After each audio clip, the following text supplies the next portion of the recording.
E aí pessoal, Grande Mestre Evandro Barbosa aqui, e nesse vídeo de hoje eu quero te explicar os 3 passos que você pode utilizar para entender as posições do meio-jogo e assim tomar a melhor decisão durante a sua partida. Essa dúvida sobre como entender as posições do meio-jogo, ela é muito frequente. Muitos inscritos aqui do canal, muitos jogadores sempre me perguntam como fazer para entender a fase do meio-jogo, que é a fase mais complexa de uma partida de xadrez. E é isso que eu quero explicar para você hoje. Eu quero te mostrar aqui um passo a passo que você pode seguir e assim entender o que está acontecendo na posição e poder assim descobrir o melhor lance daquele momento, beleza? Bom, se você achou legal esse tema e você quer que eu faça mais vídeos como esse, mais aulas explicando sobre meio jogo, já aproveita para deixar um like aqui nesse vídeo e deixa aí nos comentários também as suas dúvidas sobre meio jogo, que de repente eu posso fazer mais vídeos falando dessa segunda fase de uma partida de xadrez, beleza? Bom, então bora começar aqui. Eu separei aqui alguns exemplos para te mostrar, começando por esse exemplo que você está vendo aqui no diagrama, que essa é uma posição que foi tirada de uma partida entre Klinova de brancas contra Ferguson, Não conheço esses dois jogadores, mas essa partida ela é muito interessante, especialmente esse momento da partida em que jogam as pretas e o preto ele precisa tomar uma decisão aqui no meio jogo. E o que fazer nesse momento? Então eu vou te mostrar aqui qual que é o primeiro passo, qual que é o primeiro elemento que você deve prestar atenção, que você deve buscar numa posição do meio jogo. Primeiro passo é você entender a estrutura de peões. Então você vai observar a sua estrutura de peões, a estrutura de peões do seu adversário também, tentando buscar debilidades na posição. Então esse é o primeiro passo. Então vamos buscar aqui essas debilidades na posição das brancas. Quando a gente observa aqui a posição das brancas, a estrutura de peões, você percebe que o branco ele já avançou alguns peões e sempre que os peões eles vão avançando, vão surgindo debilidades, vão surgindo casas fracas. Então, por exemplo, a casa F3 é uma casa que já chama bastante atenção na posição das brancas, pois essa casa ela não pode mais ser defendida por peões. As brancas avançaram o peão de G em algum momento e avançaram o peão de E também, deixando essa casa assim sem proteção. Ela não pode ser mais defendida por peões, apenas por peças. Então essa casa é considerada uma casa fraca, uma debilidade. Aqui o peão de H3 ele também pode ser considerado um alvo nessa posição. Também os peões foram avançando, aqui em algum momento jogou H3 e agora o rei ficou escravo na defesa desse peão. O cavalo em G5 está muito bem colocado aqui, já atacando tanto F3 quanto H3. Outro ponto que nós podemos observar aqui é o ponto E4, porque o peão de E4 ele está sendo defendido pela torre de E1, então ele deixa assim a peça das brancas escrava na defesa desse peão. Então o cavalo ele está tocando tanto em H3, quanto em F3, quanto em E4, que são alguns pontos vulneráveis na posição das brancas. E tem mais uma casa que chama bastante atenção aqui, que é a casa D3. Essa casa também não pode ser defendida por peões, e as pretas podem utilizar essa casa em algum momento, tá? Então essa seria a primeira fase aqui, o primeiro passo para você analisar numa posição do meio jogo, você descobrir essas debilidades, você entender a estrutura de peões, tanto a sua quanto a do seu adversário, tá? Se a gente observar a estrutura de peões das pretas aqui, também a casa B6 ela é uma casa fraca. Inclusive o branco ele já está explorando essa casa fraca com essa dama em B6. E tem que ficar de olho também na diagonal G8, na diagonal G8A2, pois essa diagonal ela também tem alguns problemas. Bom, mas agora nós vamos para o segundo passo. Com esse primeiro passo eu tenho certeza que já surgiu várias ideias na sua cabeça. De repente até ideias de lances para fazer, para explorar essas debilidades na posição do adversário. Mas vamos com calma, vamos para o segundo passo agora que você vai entender ainda mais sobre essa posição. O segundo passo é você entender as peças. Então você avaliar as peças, aquelas peças que estão ativas na posição e aquelas peças, especialmente aquelas peças que estão mal colocadas, aquelas peças que você precisa melhorar ainda. Então, por exemplo, quando você observa aqui o cavalo de G5, você pode perceber que esse cavalo de G5 está muito bem colocado. Tanto que ele já está atacando as debilidades, as fraquezas na posição das brancas. A torre em D8 ela também está muito bem colocada. Ela está controlando a única coluna aberta que existe na posição. A única peça das pretas que não está bem colocada nesse momento, que não está assim desempenhando um papel tão importante, não está assim utilizando o seu potencial máximo aqui na posição, é a dama de E7. A dama não está fazendo muita coisa em E7, além de defender o peão de B7. Então aqui você já começa a pensar em maneiras de melhorar essa dama. Para onde a gente pode levar essa dama que ela já vai atacar algum ponto fraco, que ela vai desempenhar assim, um papel mais ativo. E aqui você já começa a conectar também com o primeiro passo, que foi identificar as debilidades que existem na estrutura de peões. E aí já começa a surgir ideias, como por exemplo o lance dama D7, que já toca tanto em H3 quanto em D3. Muitas vezes, apenas 2 passos já seriam suficientes até para você já ter uma ideia de como jogar na posição. Só que existe o terceiro passo, que esse eu considero o mais importante para você realmente entender uma posição no meio jogo. E o que você vai buscar agora? Você vai buscar qual é a ideia do seu adversário. O que o seu adversário está querendo fazer no próximo lance. Muitas vezes acontece no meio jogo o seguinte, de você não ter uma ideia de plano, não saber o que fazer naquele momento, e daí você observando o que o seu adversário quer fazer, entendendo qual que vai ser o próximo lance dele, você já pode ter ideias de repente impedir aquele plano do seu adversário. Então esse é o mais importante, você está sempre atento o que o seu adversário quer fazer no próximo lance, qual que é o plano dele. E se a gente pensar aqui em qual seria o próximo lance das brancas, o branco ele poderia pensar em jogar com H4, porque o cavalo em G5 ele está muito bem colocado. E aí depois de um lance como H4, esse cavalo vai ter que ir para F7 ou para E6, e daí já piora bastante a posição dele, ele não está assim tão ativo. E o branco não tem assim tantos problemas na posição. Então quer dizer o quê? Que o preto ele precisa fazer algo imediato, porque se o preto ele não faz nada rápido, não faz um lance que cria uma ameaça imediata, tá vindo H4. Bom, e agora o que você vai fazer? Você vai juntar todas as informações que você conseguiu com esses 3 passos. Então, revisando aqui, estrutura de peões é onde você identifica as debilidades da posição. Segundo, avaliar as peças, onde você vai especialmente prestar atenção naquelas peças que não estão assim muito bem colocadas. As peças que estão, de repente, uma peça que não tem nenhuma atividade. Você vai tentar imaginar ideias para melhorar a atividade daquela peça. E daí o terceiro passo, e o mais importante, você entender qual que é o próximo lance do seu adversário, o que o seu adversário está querendo fazer na posição. Com isso, vai surgir já várias ideias de lances e combinando todas essas informações que agora você tem aqui dessa posição, o jogador de pretas ele fez um lance dama D7. Bom, então qual que é a ideia de dama D7? Ele já cria uma ameaça imediata, que é a ameaça de jogar dama por H3 e depois de rei G1, cavalo F3 mate. Ele ameaçou mate em 2 na posição. Então o branco ele precisa defender essa ameaça.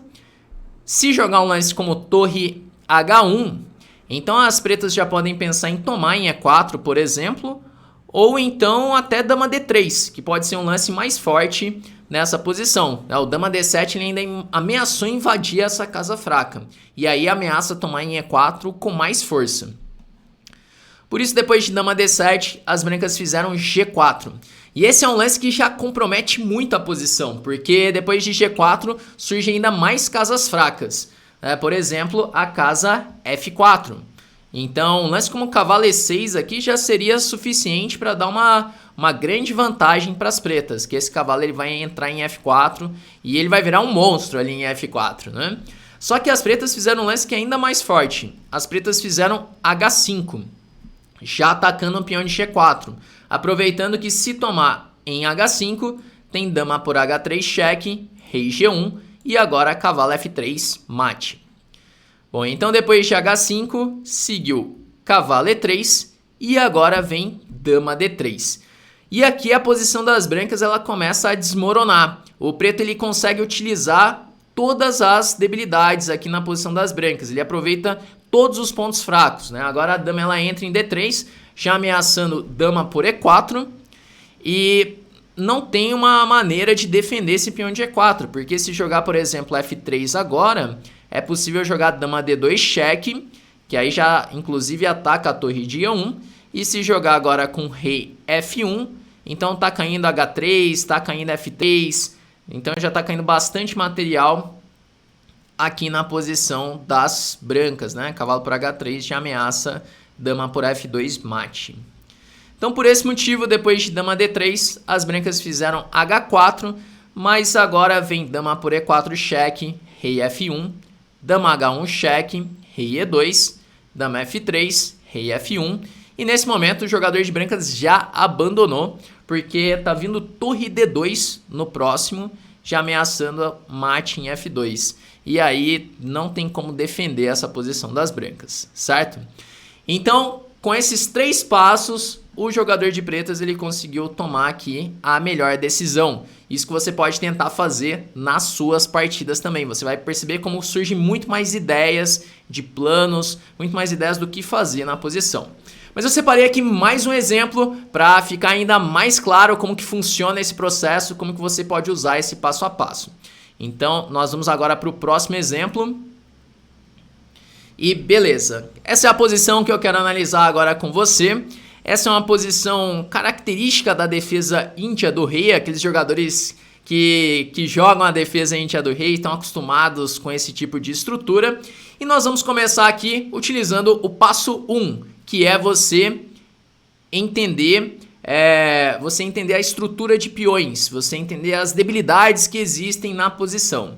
Se a gente olhar para a estrutura de peões das brancas, é possível perceber aqui, né, algo que chama bastante atenção, que é esse peão de G4. Esse peão ele avançou em algum momento para G4 e, consequentemente, ele deixou a casa F4 fraca. Essa casa ela não pode mais ser defendida por peões. E a gente já começa a imaginar maneiras de chegar com um cavalo lá em F4, ou chegar de repente com um bispo lá em F4. Uma peça das pretas ficaria muito bem colocada ali em F4. Nesse momento não tem nenhuma peça indo para essa casa, mas é algo que a gente deve considerar, né? No longo prazo, né? Como a gente está falando de planos aqui, no longo prazo é possível utilizar essa casa.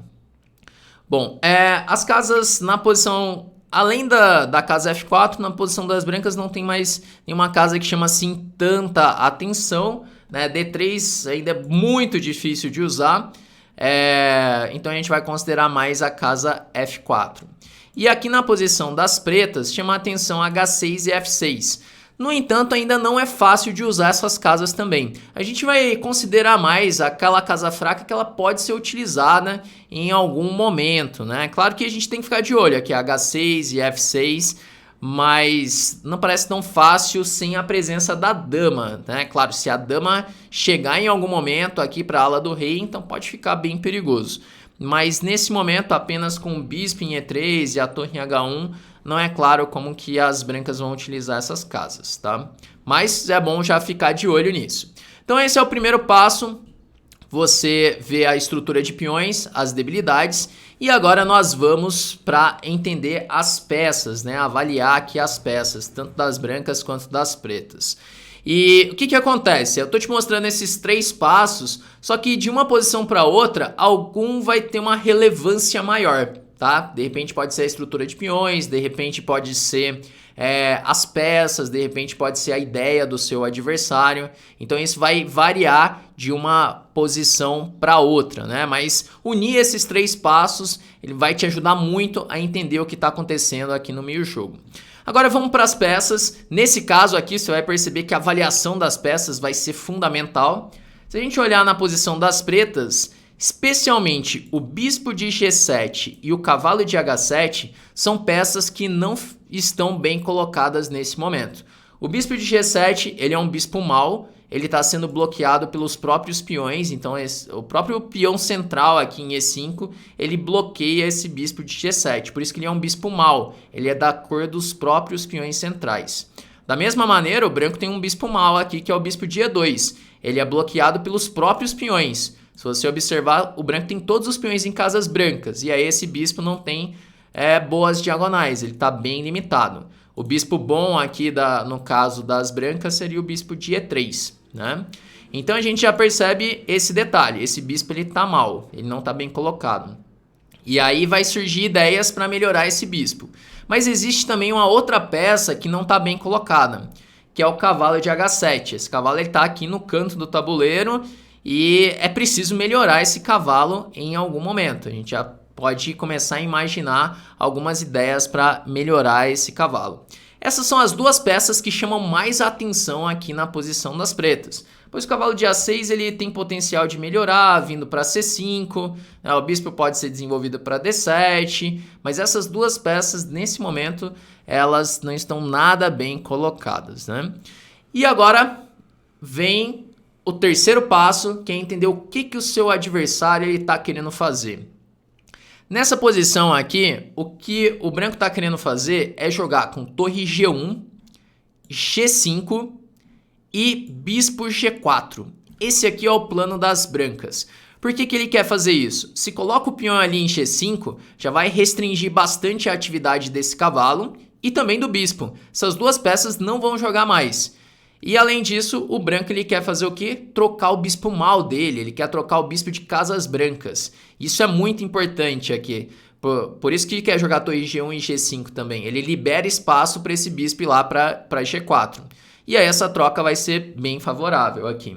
O branco ele está usando aqui o mesmo princípio, que é a peça que está pior colocada, né? O bispo de E2, o bispo mal. Bom, então agora nós vamos conectar tudo. Estrutura de peões, avaliação das peças e também o plano do adversário.